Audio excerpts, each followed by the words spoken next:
Right, I've opened After Effects, and I'm just going to literally grab this AEC that I saved earlier and drop it into the project window. Now, it can take a bit of time, so you have to be patient here. There's a lot of data to read in. It's got to import all those files. It's got to import, set up the comps, and create all the keys for all of those different elements. This is one of the reasons why it's kind of sometimes better to minimize the amount of stuff in your scene before you save the AEC out, because if After Effects had to deal with 6,000 nulls there, we'd be waiting quite a long time. Anyway, it seems to have done it. So let's have a look what we've got. And if we fold this down, you can see we've got quite a lot more going on than last time we did this. We've got these different directories with more comps in and more renders, and this is for all the different light passes that I was talking about. So, for instance, we can just open up this comp here, and these are just the lights for the fill lower. And if we come along here, I'm not sure if you can actually even see that, but you can just see where the light's hitting the back of these objects.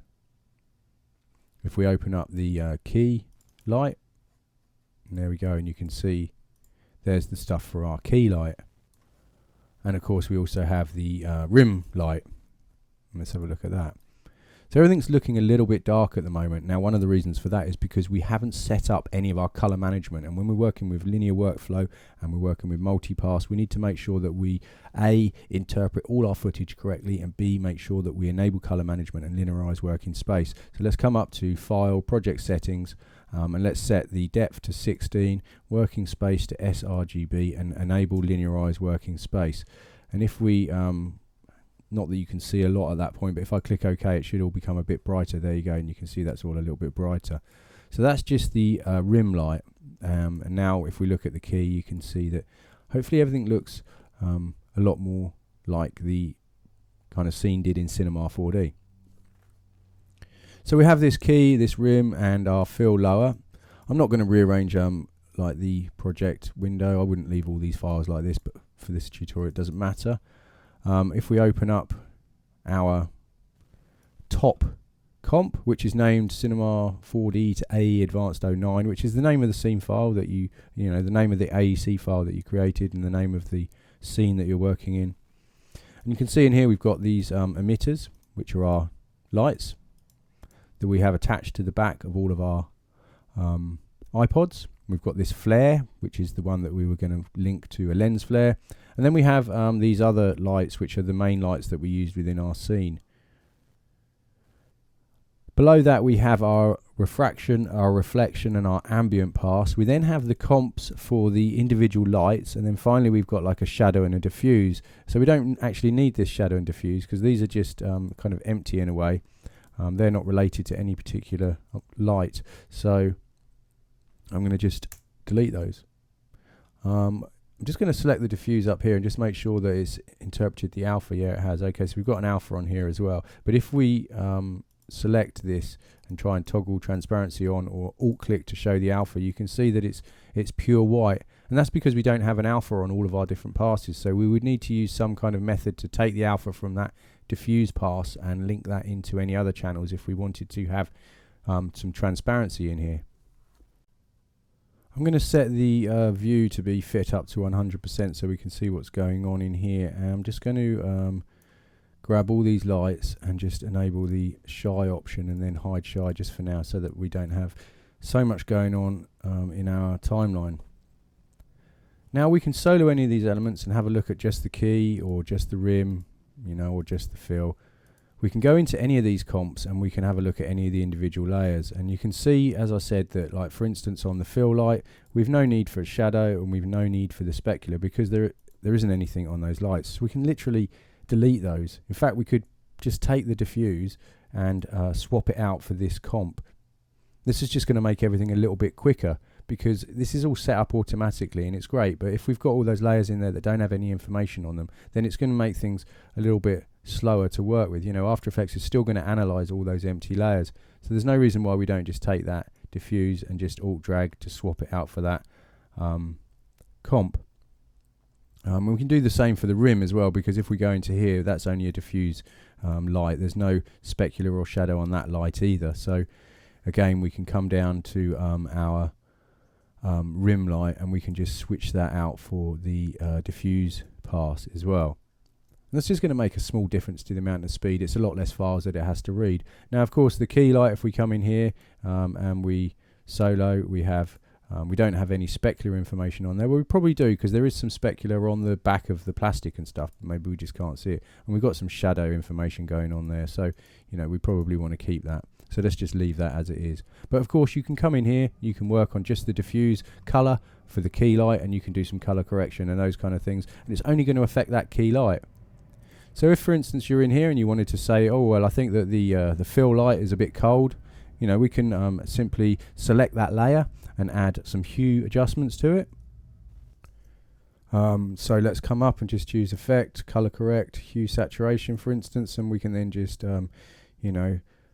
adjust the hue. If in fact I've got the wrong layer selected there, haven't I? Let me just do that again. I just copy and paste it, and there we go. So like we can just adjust the hue of just that fill light, and if we unsolo that, you don't notice that too much, but you can just see it on the bottom here. If we just switch that effect on and off, and I'm being really heavy-handed here, it's probably not the look that you're going for, but I'm just trying to show you the kind of thing that you can do. We could select our rim light, and let's have a look at that. So that's nowhere near as bright as it could be, for instance, so we could just choose maybe add levels to this, and then just pull our white point right across, something like so. So like we really brighten up that rim light, and if we unsolo that, you can see the difference that makes in the project. We're getting this nice highlight along the edges of our objects that wasn't there before, and it wouldn't be that easy to do in comp if you didn't have this as a separate pass. So it's a pretty cool feature that we can do that. And then on top of that, we still have the same control as before, so we could select like the ambient, and there's our ambient pass with that nice metallic sheen, we can add curves to that and just bring that up a bit. We could select like our refraction, which is just going to be all the screens, because that's the only glass thing on there, and maybe just choose stylized glow and add a bit of a glow to this, reduce the threshold down. It's a bit cheesy, but gives you an idea of what you can do. So we're able to access all these individual parts in comp, and the light pass is a whole like extra element that we can do. And of course we've got all this other information in here that we can use with like third-party effects. So what I'm going to do now is I'm just going to select all those passes, and I'm just going to pre-compose those. And I'll just call this passes for now for the sake of it. So now we have all our render passes in a pre-comp, and if we unshy this, there's all our lights. So for instance, if we wanted to add a trail on the back of here where we have all of these emitters, we can simply do that with something like, you can use one of the built-in particle systems, but I'm going to actually use particular. So let's just add in a solid, make that comp size. Let's just drag that to the back. In fact, let's place it on top of it for now. And then I'm just going to add in particular. And of course, particular is going to use the camera that we've exported from Cinema 4D. So the Exchange has brought in our camera, and this is going to match all of the, the particles are going to match that camera move, because it's a fully fledged 3D particle system. So with particular, if we come down to emitter and emitter type, and if we just set that to be lights, and there we go, and you can see immediately we've got like loads of particles in our scene, and they're all coming from the lights that we have. And the reason for that is because with particular, if we come into options, it says light emitter name starts with emitter, and we called all of our lights that we wanted to emit emitter.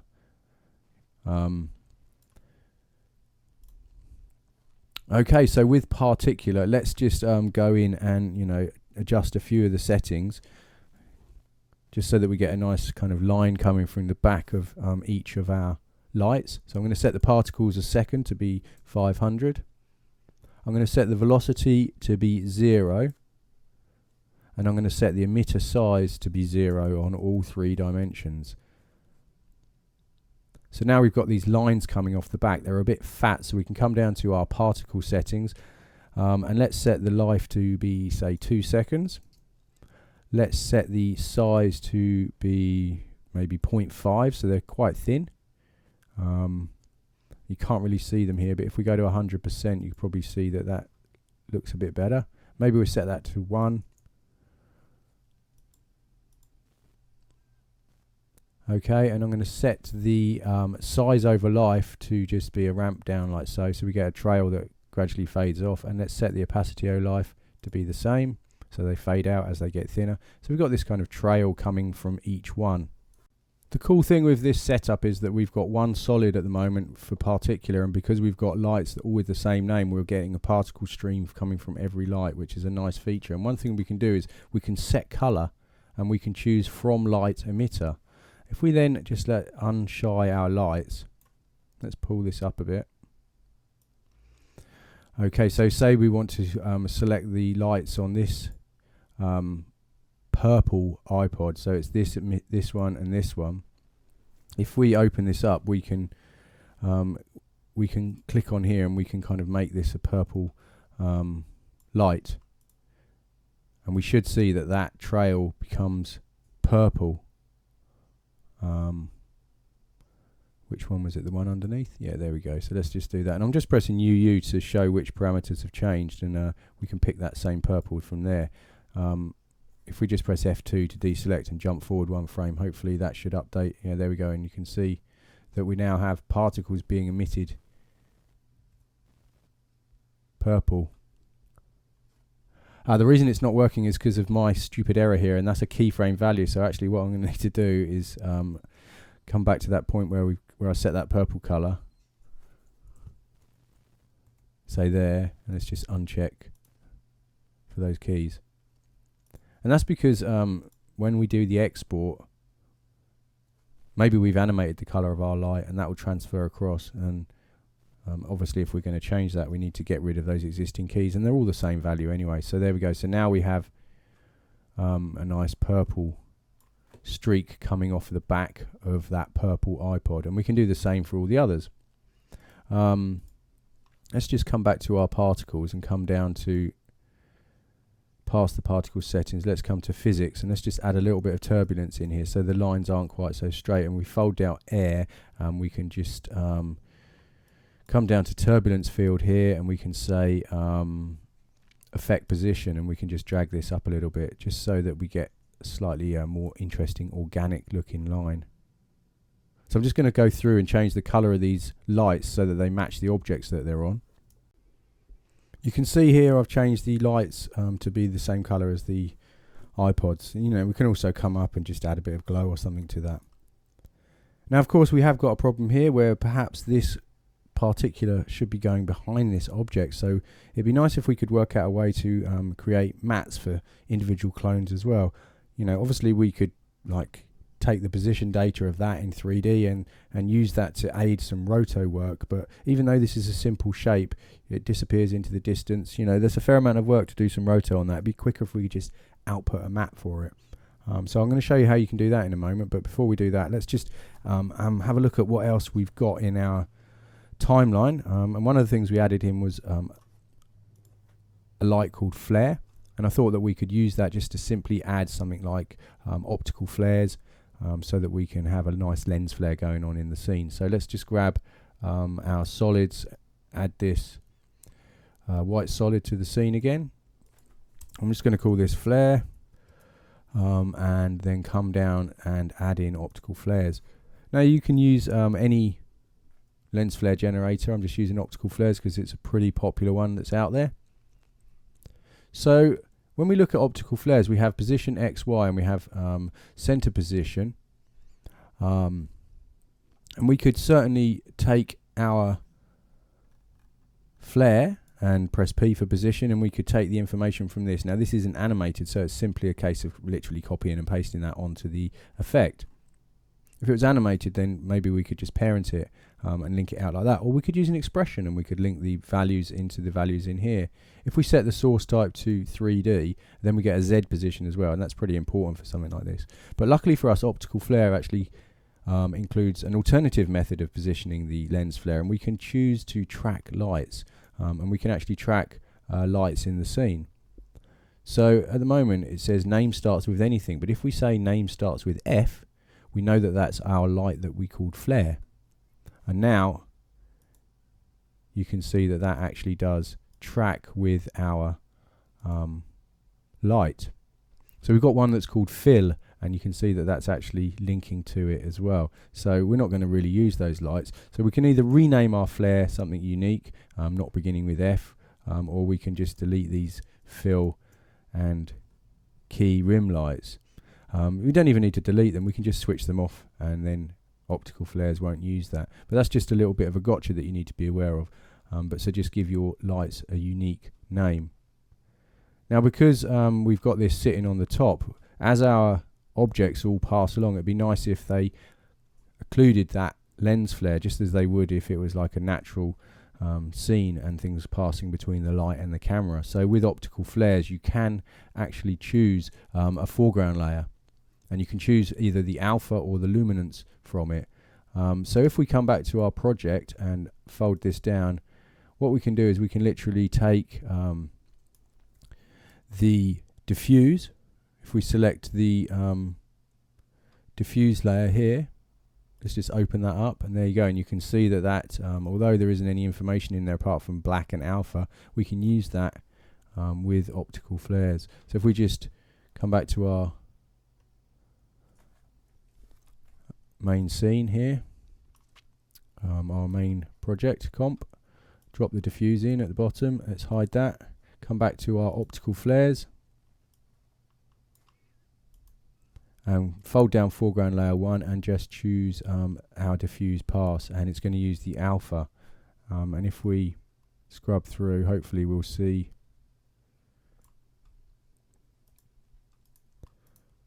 well, you can't actually see that happen, but there we go. So I've found a frame where it's being occluded. So when we preview it, you will see that flicker as the objects pass in front of the lens flare, which just kind of helps to add to the realism.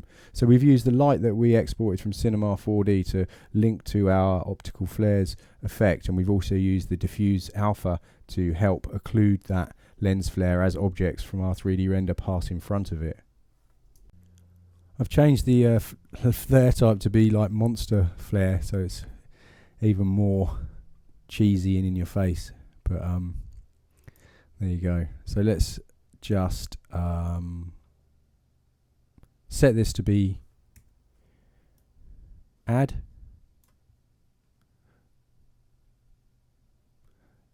Now the other thing that we can do is obviously we can add in After Effects layers. So if we come up and just say let's create a solid 2000 by 2000, and I'm going to make this a 3D layer, and I'm going to come up effect, generate, and I'm just going to add a grid to this, and I'm going to set the size from the width slider, and I'm going to set the width to be say 50, and the border to be 1, so it's a really thin grid.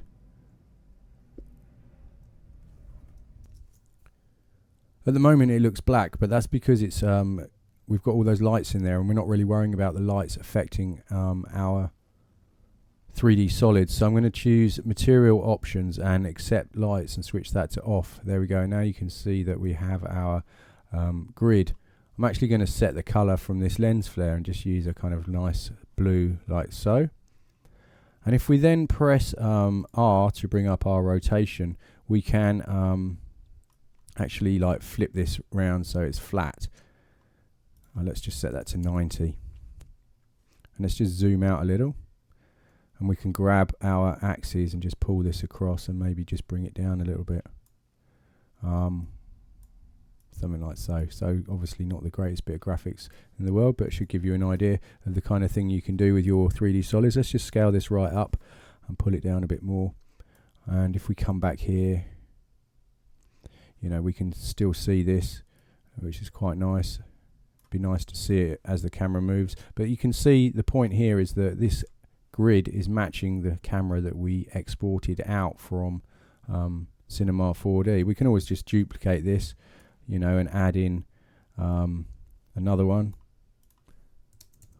so that we have a kind of angled grid going on, something like so. You know, not very neat here the way I've done that. It'd be nice if there was a proper join. Let's just zoom out a little bit and do that. Okay, so if we just, I'm only roughly doing it, there we go, something like so. So we've got this kind of grid effect.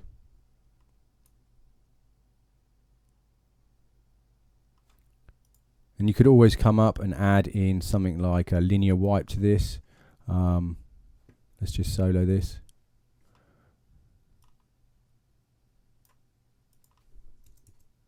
And then just give that some feather.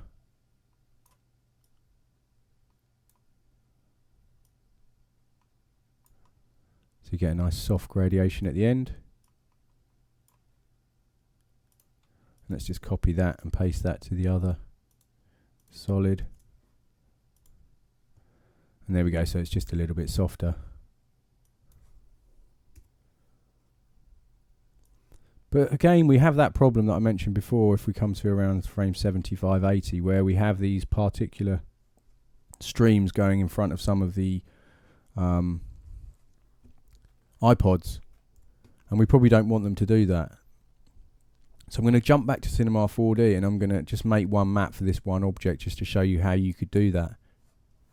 So back in the scene in Cinema 4D, I've jumped to frame 75, and I know that this was the iPod that I was referring to when we were in After Effects a minute ago. So what we want to do is we want to just kind of essentially make this pure white and everything else black. There's a few ways that we can do this, and it's probably good to render it out and then check if you need to do this for any of your objects and then come back. But what we can do is we can simply do this with a shader effector. So what I'm going to do is I'm going to open up my cloner. I'm going to grab my iPod. I'm just going to control drag to create a copy of it, and I'm going to hide that. And the reason for that is just because what I want to do is actually delete all of these materials from this object, because I don't want to use any of those materials. I just want this to render pure white. So what I'm going to do is add a new material and call this matte. I'm going to drag and drop this onto my cloner object, and in this material I'm going to switch to basic, uncheck color and specular, and just enable luminance. And in the luminance channel I'm going to add in the MoGraph color shader.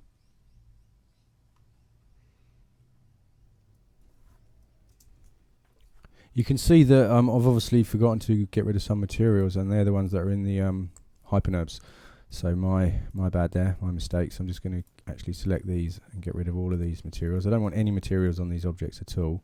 Now if we render, you can see that they are indeed taking on the randomness that's generated from our random color effector. So we don't want to use that either. What we want to do is we want to select our one clone, which is this one here, and we want to apply that MoGraph color shader to this. So in other words, make this one pure white and all the rest pure black. And we can do that using MoGraph selection. So make sure you haven't got this selection tag that's already on there selected. Come and choose MoGraph selection, and let's select that. And you can see it then generates another tag.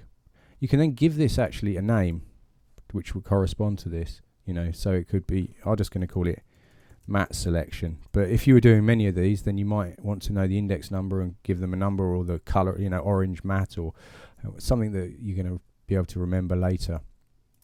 Now select the cloner, switch to the effectors tab, random color. Now we can just disable that because we don't want to use that random color for this render. And if we render it now, you should see that everything is going to come out black. There we go. I think I've still got mine set to physical. I'm going to set it back to standard, and you'll probably find that it will render much quicker. Yeah, there we go. We don't need to use, I didn't need to use physical render for this really. So now everything's rendering black. We have our selection. Let's just select the cloner, choose MoGraph effector, and add in a shader effector. In fact, you don't even need to use a shader effector. You can just use a plane effector for this really. Let's switch off position and enable color. And you can see, wow, it just goes white instantly. We know that that's the one that we need to render out. And if we render that, you can see we've now got a map for that one object. The reason for that is because this plane effector, and I'm going to call this plane matte, just so I know what that's affecting. If we select that and switch to the Effector tab, you can see that our selection has been dropped in there, and that's because it was already it was an active selection when we added that effector. If we didn't have that tag selected, then you simply just drag it into that field anyway, and that will do that for you. And all you need to do then is, if you want to actually include more than one, just obviously, make a selection of the objects that you want to include in that mat. If you can get several of them in one render, that's even better. Give that an appropriate name, mat many, or select your effector and just drag and drop that in and render that out, and there you go. So it's not the best workflow in the world as far as you need to re-render these separate passes, but they will render really fast because they're just pure black and white, so they're just going to output screamingly quickly. So once you've done that, just output that as a simple 8-bit TIFF sequence, Photoshop sequence, whatever you like, and then you can come back into After Effects and use that as a mat to hide your particle stream. Back in After Effects, I've loaded in that mat that I rendered out. Here we go, and you can see there it is. Pretty simple. Now the only thing with this is that obviously we need to separate that particular pass out, although we don't necessarily need to. We might need to. Let's see how we get on, but it depends on the scene, of course, whether or not these overlap or whether or not there are several different ones. But in this one, we should just be able to get away with actually dragging that mat in, place it above particular, and if we set this to be Luma inverted mat, and there you go, and you can see now the green particular is going behind. It's going behind that orange iPod. Now, if we come up and have a closer look, I'm not sure if you can actually see it, but our grid, there you go, you can just see it here. Our grid is actually on top of all of our 3D render, so that's not really set up correctly at the moment either. But what we need to do is we need to first of all, let's drag our grid to the bottom. It's going to disappear because we don't have an alpha on this passes layer. But what we can do is we can come back to our project window, and we can bring in our diffuse pass. Oh, we've already got it in here actually. We used it for the occlusion of our optical flares. If we just drag that above, we can then use the alpha for that as well with a track mat, and we can set that to be alpha mat. And there we go, and now you can see we've got some transparency there, and that means we can easily drag in a solid, place it underneath, and let's just generate ramp. And if we set this to be, like a kind of light blue and then a darker one, and drag these around, something like so, maybe make that a bit darker. You can see, it's starting to look a little bit more interesting. We can always take our passes as well, and it probably look better to fade that off into the distance.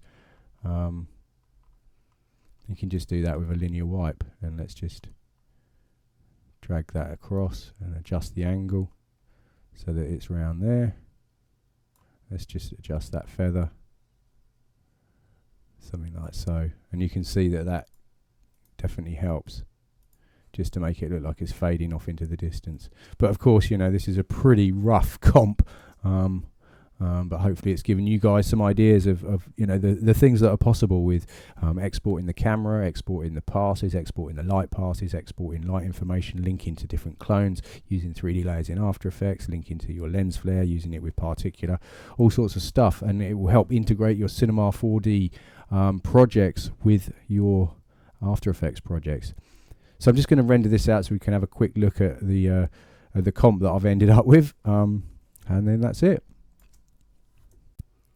So there we go. So there's a kind of round preview of the comp that I ended up with, and obviously it's very rough around the edges, and could do with a lot of finesse before it'd be something usable in a project. But the whole point of this was not really to produce a polished, finished result, but more to try and get through as many different tips and techniques when you're working with Cinema 4D and After Effects. So hopefully the last two tutorials have given you some ideas of some of the kind of things that are possible when using Cinema 4D and exporting your files and the 3D information over to After Effects. So there's one more part left to this tutorial, and that is going to be going the opposite way. And this time we're going to have a look at how you can use the Maxon plugin to actually take data from After Effects and over to Cinema 4D, and why you might want to do that.